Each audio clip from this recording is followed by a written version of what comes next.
Hey there, I'm Scott McLean. All right, we're coming on air with some breaking news here. This is from Iran's deputy foreign minister who has spoken to Al Jazeera saying that Tehran was not behind the attack on the US Apache helicopter over the Strait of Hormuz. But he also added the following. Given the highly tense situation in the Strait of Hormuz, such incidents could occur unintentionally. He also said that it was not deliberate targeting by Iran of the U.S. helicopter over the Strait of Hormuz. So read into that what you will. Let's try to make some sense of this with our correspondent, Almigdad Alruhaid. He's our man in Tehran. So Almigdad, you can read this so many ways. The first part seems to be indicating that Iran didn't do this, but then they also seem to be indicating that if they did, it wasn't intentional. So can you help us make sense of what precisely the Iranians are saying?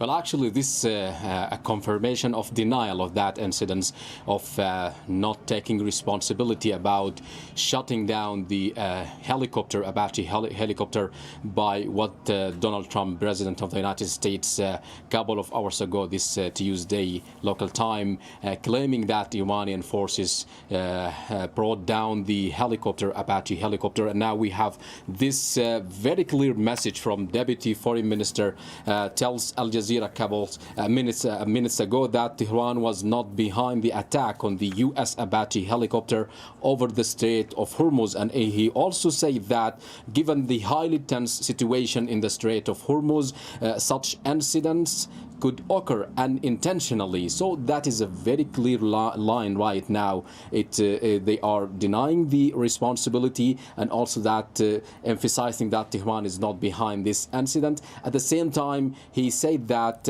could occur unintentionally, and this aligned with the message comes from the Foreign Minister Abbas Araghchi an hour ago this Tuesday. He sent a broader message that we warn this area is an area of combat, area of back and forth escalation, as we've seen over the past few weeks. And the Deputy Foreign Minister also tells Al Jazeera that there was no deliberate targeting by Iran of the United States helicopter over the Strait of Hormuz. So it's a clear message that right now the room for understanding, that memorandum of understanding, the room for diplomacy right now is higher than the room of escalation after these important lines from Deputy Foreign Minister, and also a warning or broader message from Foreign Minister Abbas Araghchi a couple of hours ago, as also a warning from Ghalibaf top negotiator. So it's a consistent message that Iran have no thing to do with this helicopter. At the same time, they are sending a firm readiness over that controlled area of the Strait of Hormuz. Okay, Almigdad, stand by for a second. I want to bring in our chief U.S. correspondent, Alan Fisher, who's at the White House for us now. So, Alan, obviously this is early. We are just getting this response from the foreign minister, but from Iran. Do we have any sense, any chatter from the White House as to what a U.S. response may look like? Because this is what's been promised by the president in his earlier Truth Social post. Well, obviously, they're not going to give that sort of detail out to public. They want to make sure that when it happens, we'll probably find out if they start to hear explosions in and around Iran, if the United States decides to take that level of action. What is clear in the last couple of hours is that it has been reported here in the United States that it was a Shahed one-way attack drone that downed the helicopter. That would certainly suggest to the Americans, I suspect, that this wasn't some accident, this was deliberate targeting, no matter what the Deputy Foreign Minister says. And therefore, Donald Trump, given what he's put out on social media in the last couple of hours, will feel an obligation to respond. Now, he's aware that he was telling Iran and Israel just 24 hours ago that they had to stop exchanging fire with each other to allow a track for some sort of agreement to lead to a longer peace with Iran. And now he's saying that he is going to take action against the Iranians. What that will look like may become clear in the coming hours, but it's clear that the United States, by making sure that the whole idea of a Shahad one-way attack drone was responsible, making that public, letting that leak out, clearly they believe that this was a targeting of the Apache helicopter, which they say was on patrol in the early hours of Tuesday morning just off the coast of Oman in the Strait of Hormuz. So, Alan, the President Donald Trump has said that there could be a deal in the next 2 or 3 days. And I just wonder whether the signs that you're getting from the White House, the communications that you're getting from the White House indicate that that's off, or that there is still possibly a path for diplomacy here. Donald Trump has said on, I think it's 38 separate occasions now, that they're close to a deal, that there could be a deal sometime in the next couple of days. Of course, he did it several times over the weekend when he was talking to Benjamin Netanyahu. One of the things he said to the Israeli Prime Minister is that he had to dial things back in Lebanon because it was getting in the way of any sort of peace deal. But there's nothing, and understandably, there's nothing that's been made public about how close they are to a deal or where the issues are. There have been discussions that have been ongoing. Papers have been exchanged between both sides. There is talk, and that's all we can say at the moment, that they are close to a deal. They're getting close to some sort of agreement on key issues like the enriched uranium and Iran's nuclear program.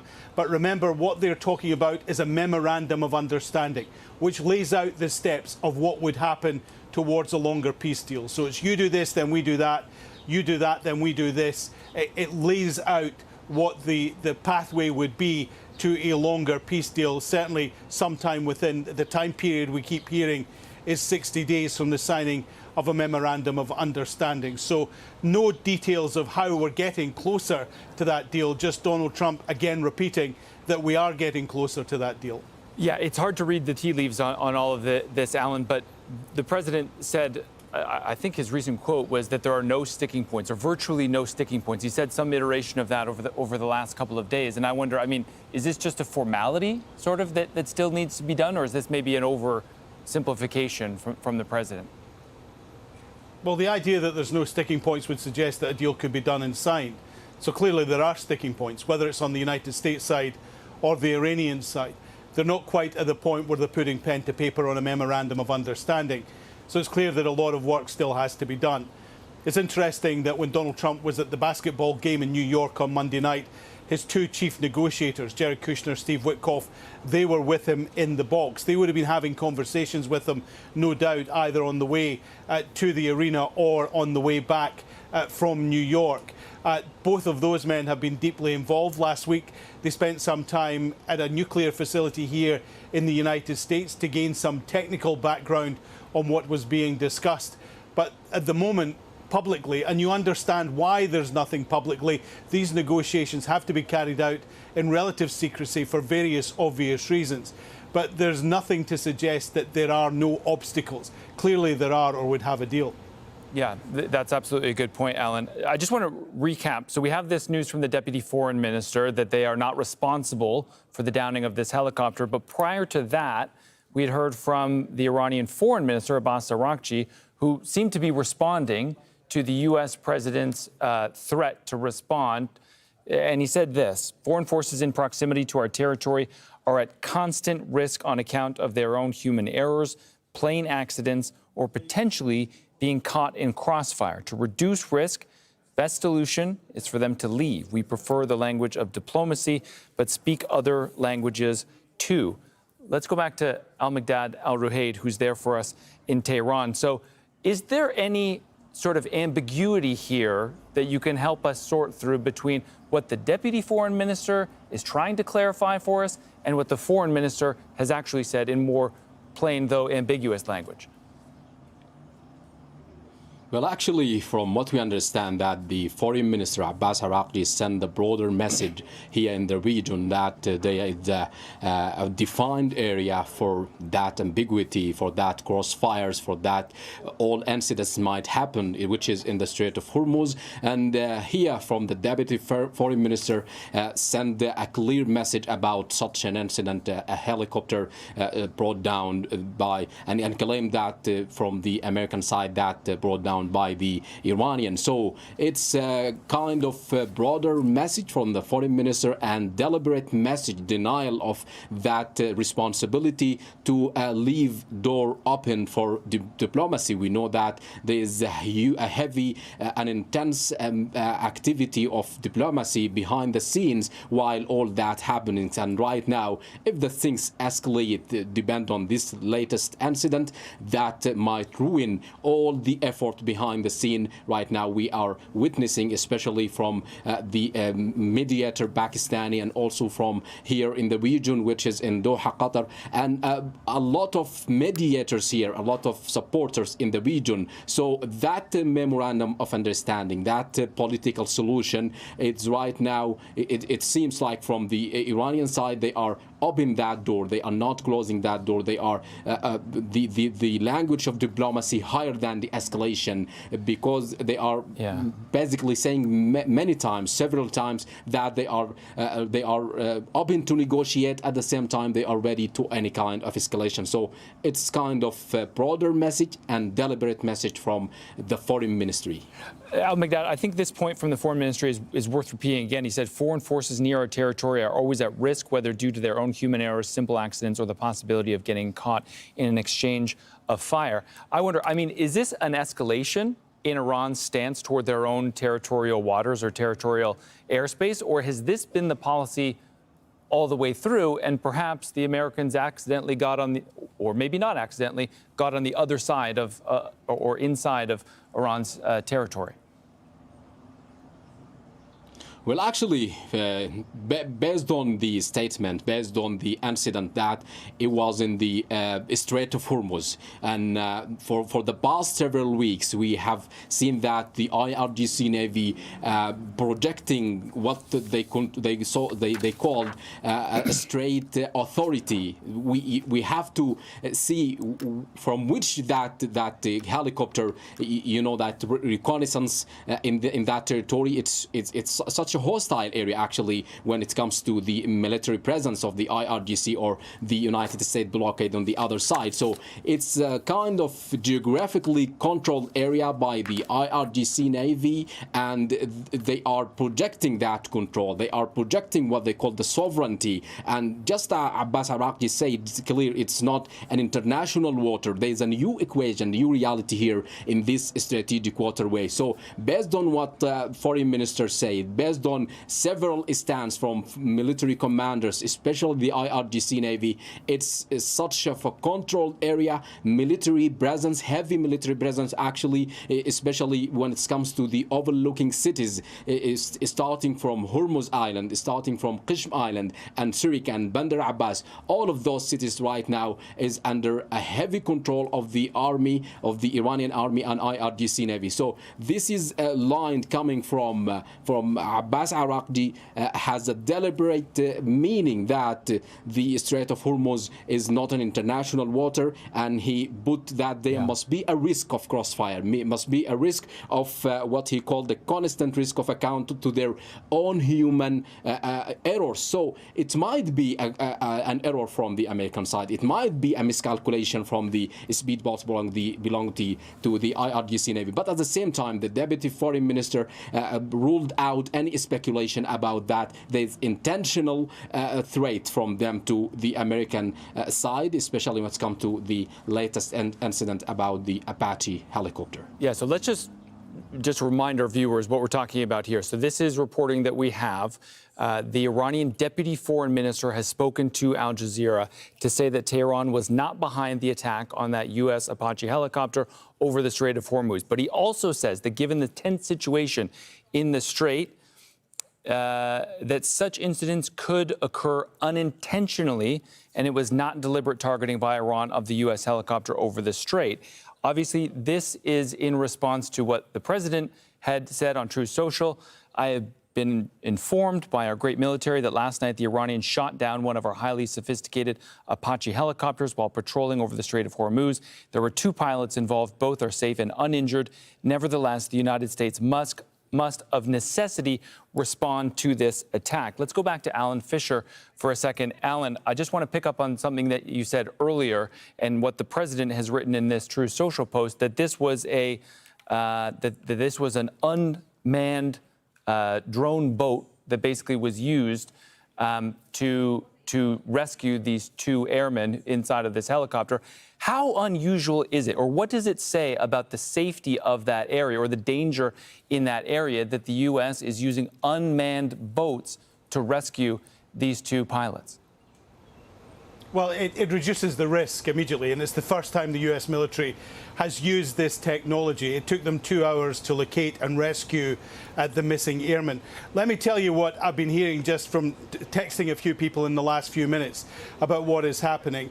There's certainly a move on social media that's suggesting that Donald Trump needs to take very firm action, and a number of Republicans are saying it's got to happen.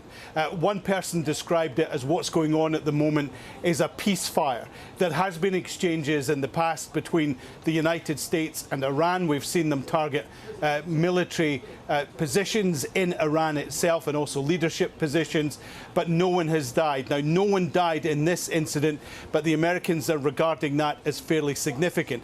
Given that Donald Trump had been talking about how he degraded the Iranian military, a number of Republicans are saying he has to take action now because it's clear that the Iranians have used this ceasefire to rearm and put themselves in a position where once again they carry a threat not just to the United States military in the region but also to their neighbours. And so they are looking for a very strong and very firm response, and Donald Trump will be very much aware of that. So the coming hours could be quite important. Now, the idea, as someone suggested, that the Iranians are saying this could just have happened by mistake, Republicans aren't buying the fog of war argument, that this is one of the things that happens in war because there's so many materiel, so many drones moving around the region. They insist, and certainly one Republican I've been speaking to says, this was a one-way attack drone. This only had one job,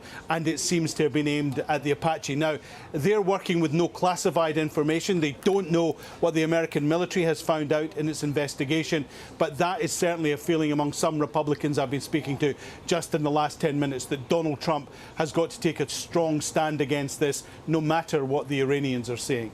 Alan, I think it's worth remembering that it was just 2 days ago that this all kicked off when the Israelis bombed southern Beirut, which was a red line for the Iranians. That set off the Iranians firing missiles into Israel, then the response, then things kind of calmed down for a minute, and now you have this incident over the Strait of Hormuz. And I just wonder, given that this seems to stem all back to the situation in Lebanon as these talks are going on, and the Iranians have made very clear that any deal must include a ceasefire inside of Lebanon.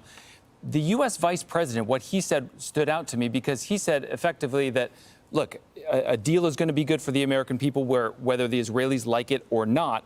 And I wonder whether the public opinion in the United States has shifted so much now that actually delinking the U.S. and Israel is somehow politically advantageous for this administration. But the reality is that they can't. They can't de-link. Now, the American people don't follow these incidents as closely as we do. So I think it would be hard for them to understand how one statement would de-link a relationship that's lasted essentially since the formation of the State of Israel, and when the American president was one of the first, if not the first, to recognize the state. So it goes back a long, long way, and many US presidents have aired their frustrations quite clearly with leaders in Israel over time, but it has never really affected the basis of the relationship. Clearly, Donald Trump was frustrated. There is reporting just in the last hour or so that during his call with Benjamin Netanyahu, he said that he didn't want anything to disturb the deal with Iran, but he understood that Benjamin Netanyahu may have to take some sort of action in Lebanon. And certainly the American position is any problems in Lebanon are caused by Hezbollah and the actions that they are taking against Israelis. And they have not moved for that position over some considerable time. It's said that Donald Trump sometimes doesn't understand the political furniture in Israel and what Benjamin Netanyahu has to do to stay in power, what he has to do to negotiate the various factions of his coalition.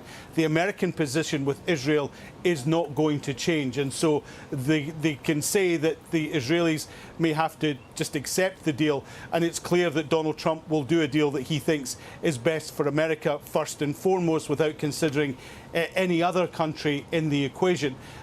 But that may not impact exactly how Israel operates in the region going forward. Alan, sorry, I'm just getting some new information in my ear that I just want to put toward you. The president has been speaking to the Wall Street Journal, and he said that the downing of this helicopter is not a big deal. The pilots are fine. Again, this is just coming. I don't have the full quote, but I mean, it seems like we've gone from 60 back to 0 now in a hurry, haven't we? Well, let me use the phrase that was sent to me. It's a peace fire. Donald Trump is aware that there's been military action between the two countries. They're not going to do anything that will jeopardize the deal.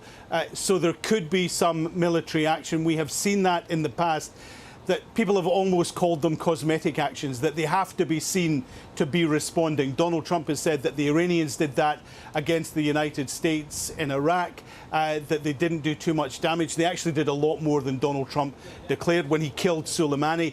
He's aware that there has to be almost this show for public consumption.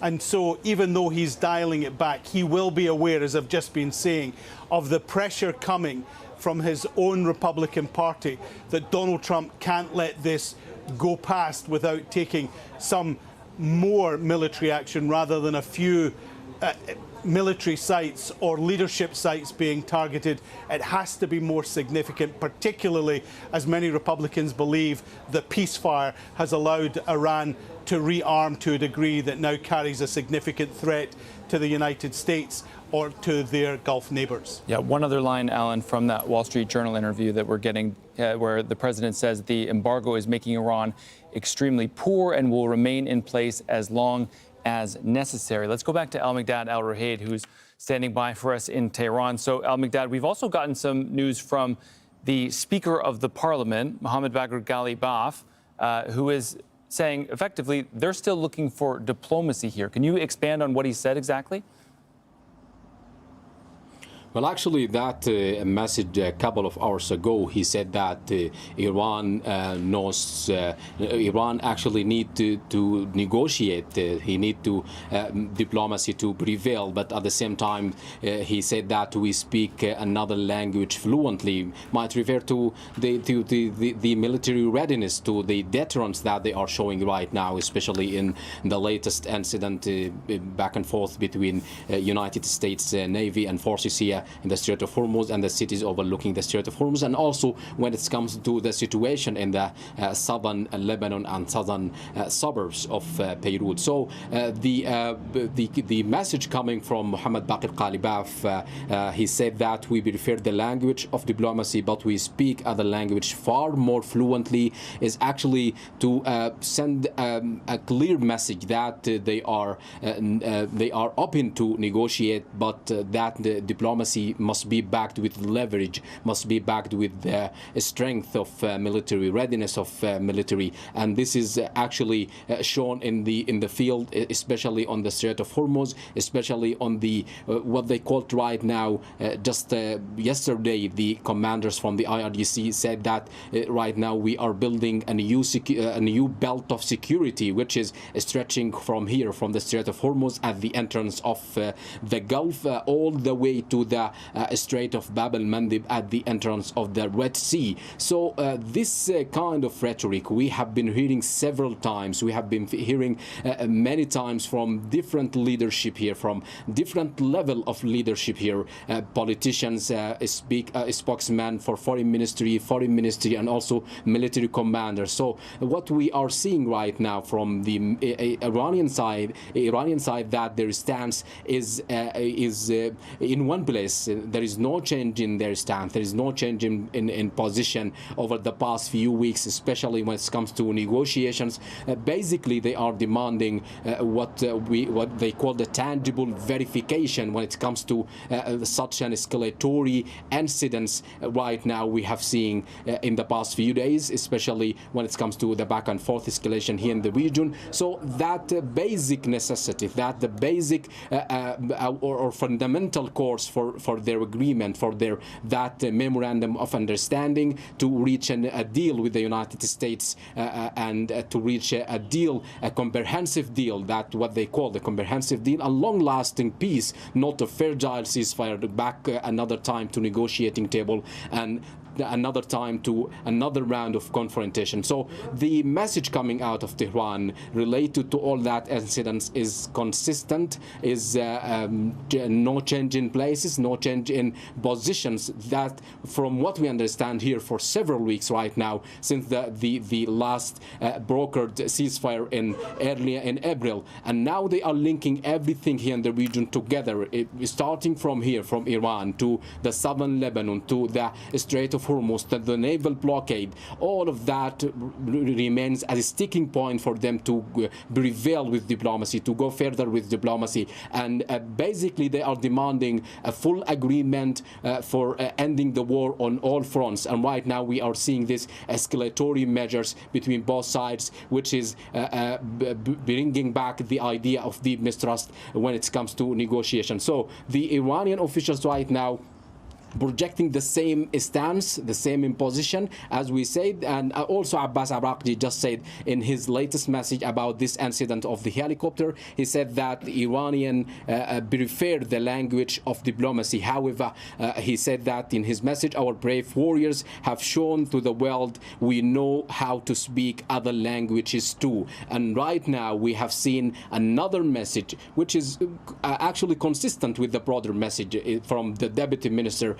He said to tells Al Jazeera that this is the latest incident, helicopter incidents, is not a deliberate action from Iranian, but at the same time they are projecting that area of the Strait of Hormuz geographically. There is a heavy military presence. There is a heavy miscalculation may occurs in that strategic waterway. So it's kind of back and forth escalation, back and forth pressure between both sides, especially from this naval blockade to the front of Lebanon, to the escalatory measures in the Strait of Hormuz, to the linked group here in the region that Iran has influenced them, which is Hezbollah in Lebanon and also the Houthis in Yemen. So all that is connected to each other. At the same time, they are projecting that as the regional peace for Iranian and regional influence for Iranian, rather than the presence of the United States here in the region. They are seeing that the presence of the United States here in the region and the naval blockade and that the heavy military presence in the Arabian Sea is the part of what they called a miscalculation or a type of insecurity here in the region. So this is what we have learned from the past stance from the different leadership here from Iranians. All right, Almigdad, don't